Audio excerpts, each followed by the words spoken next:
Sir ದಯವಿಟ್ಟು ಇದ್ರ ಬಗ್ಗೆ ಏನು ಹೇಳ್ತೀರಾ ಸರ್? ನಾನು ಬೇರೆಯವರಪ್ಪ ಅಲ್ಲ, ಯಾವ ಇಲಾಖೆ ಸರ್ ತಾವು? ಯಾವ ಇಲಾಖೆ ಸರ್? ಇವರು NH ರಾಷ್ಟ್ರೀಯ ಹೆದ್ದಾರಿಯವರು ಇಲ್ಲಿ ಸೆಂಡಾಪ್ಗೆ ಬಂದವ್ರ. ಇವರು ಕೆಲಸ ಮಾಡಕ್ಕೆ ಸಂಬಳ ತಗೊಳ್ಳೋದು ನಮ್ಮ ತೆರಿಗೆ ಹಣದಿಂದ. ಇಲ್ಲಿ ಸೆಂಡಾಪ್ ಬಂದವ್ರಿಗೆ ಮಾನ ಮರ್ಯಾದೆ ಇದ್ದ? ಸೆಂಡಾಪ್ ಬಂದವರು ನೋಡಿ ನಮ್ಮ ಸರ್ಕಾರಿ ಸಂಬಳ ತಗೊಂಡಿದ್ದಾರೆ. ಈ ಅಧಿಕಾರಿಗಳೆಲ್ಲ ಸಸ್ಪೆಂಡ್ ಆಗಬೇಕು. ಇವರು ಊಟಕ್ಕೆ ಬರೋಂಥವ್ರು ಅವರು ಸ್ವಂತ ಖಾಸಗಿ ಕರದಲ್ಲಿ ಬರಬೇಕು. ಎರಡನೇದು ಅವರು ಡೈರಿ ತಂದು ಮೇಂಟೈನ್ ಮಾಡಿದ್ದಾರೆ. ಡೈರಿ ನಾವು ಇಲ್ಲಿ ಹೋಗ್ತೀವಿ ಅಂತ ಅಂದ್ಬಿಟ್ಟು ಸರ್ಕಾರಕ್ಕೆ ಏನಾರು ಲಿಖಿತ ಗಾಡಿ ನಂಬರ್ ತಗೋರಿ.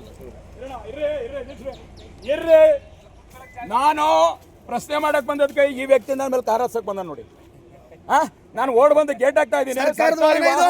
ದುರ್ಬಳಕೆ ಆಯ್ತದೆ ಅಂದ್ಬಿಟ್ಟು ನಾನು ತಡೆಯಕ್ ಬಂದ್ರೆ ಇನ್ನು ಮುಂದೆ ಎಷ್ಟೋ 2 ಅಡಿ ಗ್ಯಾಪ್ ಅಲ್ಲಿ ಅಷ್ಟರಲ್ಲಿ ಬಂದು ನನ್ನ ಮೇಲೆ ಕಾರ್ ಹಚ್ಚಕ್ ಬಂದ 2 ಅಡಿ ಗ್ಯಾಪ್ ಅಲ್ಲಿ ನಿಲ್ಲಿಸ್ತವನೆ ನೋಡಿ. ಇವತ್ತು ನಾನು ನಮ್ಮ ಸರ್ಕಾರದ ತೆರಿಗೆ ಹಣನ ಉಳಿಸಬೇಕು ಅಂತಕ್ಕಂಥ ಉದ್ದೇಶದಿಂದ ಆಯ್ತಾ ನಾನು ಓಡ್ ಬಂದು ತಡೆಯಕ್ ಬಂದೋದಕ್ಕೆ ನನ್ನ ಮೇಲೆ ಕಾರ್ ಹಚ್ಚಕ್ ಬಂದ್ರು.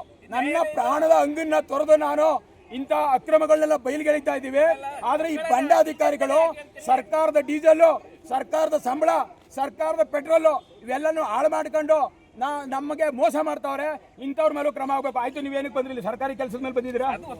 ಬನ್ನಿ ಬನ್ನಿ ಆಯ್ತು, ಬನ್ನಿ ಸರ್, ಆಯ್ತು ಬನ್ನಿ. ಅದು ಹತ್ಸದೆ, ಅದು ನ್ಯಾಯನೇ ಅದು. ಹೌದು, ನಾನು ಅಷ್ಟು ದೂರದಲ್ಲಿ ಬರ್ಲಿಲ್ಲ ಅಂದಿದ್ರೆ ಇನ್ನೊಂದು ಸ್ವಲ್ಪ 2 ಅಡಿ ಆಗಿದ್ರೆ ಒಬ್ಬ ಡ್ರೈವರ್ ಆಗಿದ್ಕೊಂಡು ಗೊತ್ತಿದ್ದ ಅವ್ರು ಇಂಟೆಲಿಜೆನ್ಸ್ ಅವರು, ಅವ್ರೇನು ಕಡಿಮೆ ಅಲ್ಲ. ಆಯ್ತು, ನೀವೇನಕ್ಕೆ ಬಂದಿದ್ದಪ್ಪ? ಆಯ್ತಣ್ಣ, ಅಣ್ಣ ನಮಸ್ತೆ. ನೀವೇನಕ್ಕೆ ಬಂದಿದ್ರೆ? ಆಯ್ತು ಆಯ್ತು, ಬಂದಿದ್ದೀವಿ, ಊಟ ಮಾಡಿದ್ವಿ, ಎಲ್ಲಿ ಊಟ ಮಾಡಕ್ ಬಂದಿದ್ರೆ? ಎಲ್ಲಿ ಊಟ ಮಾಡಕ್ ಬಂದಿದ್ರೆ? ಎಲ್ಲಿ ಈಗ ಹೇಳಿ, ನನಗೆ ಹೇಳಿ ಸ್ವಾಮಿ, ಅವ್ರಿಗೆ ಯಾಕೆ ಹೇಳ್ತೀರಿ? ಏನಕ್ಕೆ ಬಂದಿದ್ರಿ ಹೇಳಿ? ಬೇಕೆ ಕೂಗ್ದಯ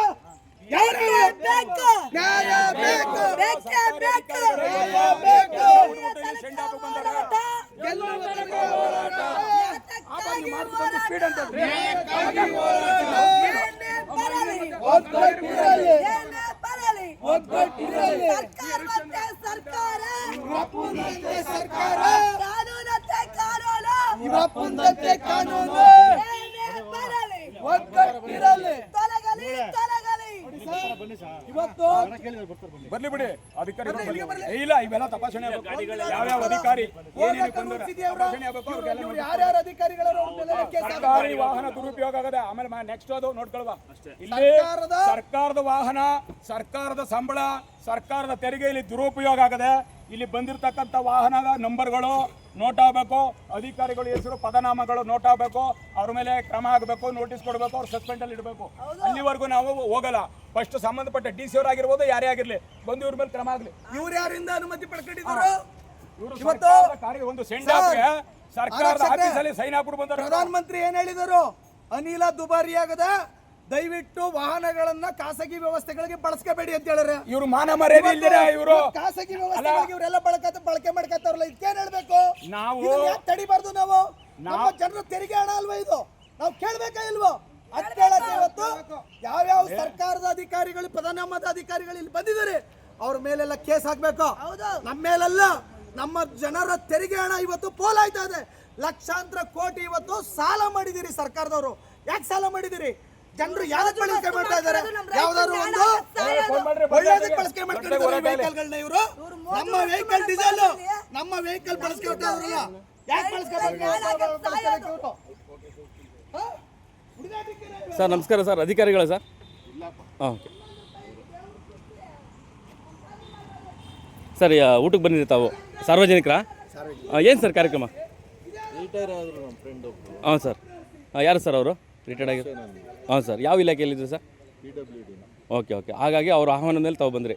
ಓಕೆ, ಯಾವುದು ಇಲಾಖೆಯಲ್ಲಿ ಕೆಲಸ ಮಾಡ್ತಾ ಇಲ್ಲ? Okay okay okay okay okay, ಊಟ ಮುಗೀತು ಸರ್? ಎಸ್ ಇದು ನೋಡಿ, ಇಲ್ಲಿ ರೈತ ಸಂಘಟನೆಯವ್ರಿಗೆ ಯಾಕೆ ಇದು ಕ್ವಶನ್ ಎದ್ದೇಳುತ್ತೆ ಅಂದರೆ, ಒಂದು ಸಣ್ಣ ವಿಚಾರ ಅಂದರೆ, ರೈತ ಸಂಘಟನೆಯವ್ರು ಪ್ರೆಸ್ ಮೀಟ್ ಮಾಡೋಕ್ಕೆ ಬಂದಾಗ ಇವರು ಯಾರೋ ಒಬ್ಬ D ಗ್ರೂಪ್ನವರು, ನೀವು ಪ್ರೆಸ್ ಮೀಟ್ ಮಾಡೋಕ್ಕಾಗಲ್ಲ, ಇಲ್ಲಿ ಪರ್ಮಿಷನ್ ಲೆಟ್ರ್ ಕೊಡಿ ಅಂತೀರಾ. ಆಯಿತು, ಇಷ್ಟೆಲ್ಲ ಮೋಜು ಮಸ್ತಿ ಮಾಡೋದಕ್ಕೆ ಇದೆಲ್ಲ ಸಮಸ್ಯೆ ಇದೆಯಾ? ಆಗ ಕಾರಣ ಇದೇನೆ. ಅವ್ರು ಮಾಡೋ ಎಡವಟ್ಟು ಅವ್ರಿಗೆ ಇವತ್ತು ಮುಳುವಾಗಿರುವಂಥದ್ದು. ಹಾಗಾಗಿ ಆ ರೈತ ಸಂಘಟನೆ ಹಸಿರು ಸೇನೆ ಕರ್ನಾಟಕ ರಾಜ್ಯ ರೈತ ಸಂಘಟನೆ ಇಲ್ಲಿ ಹೆಚ್ಚು ಕಮ್ಮಿ ಒಂದು 50 ಜನ ಕೂಡ ಇದ್ದರು. ಪ್ರೆಸ್ ಮೀಟ್ ಮುಗಿಸ್ಕೊಂಡ್ಬಂದರು. ಬೇರೆ ರಾಜ್ಯದ ಜನ ಬಂದಂಥದ್ದು ಇಲ್ಲ, ಜಿಲ್ಲೆಯ ಬಂದಂಥ ಒಂದು ಬೆಳಗಾವಿಯಿಂದ ಬಂದಂಥ ಹಸಿರು ಸೇನೆ ರಾಜ್ಯಾಧ್ಯಕ್ಷಗಳಿಗೆ ನೀನು ತಾನಂತ ಒಬ್ಬ ಡಿ ಗ್ರೂಪ್ ಅವ್ರು ಮಾತಾಡ್ತೇನೆ ಅಂತಂದರೆ ನಿಜವೂ ಶೇಮ್ ಇದು.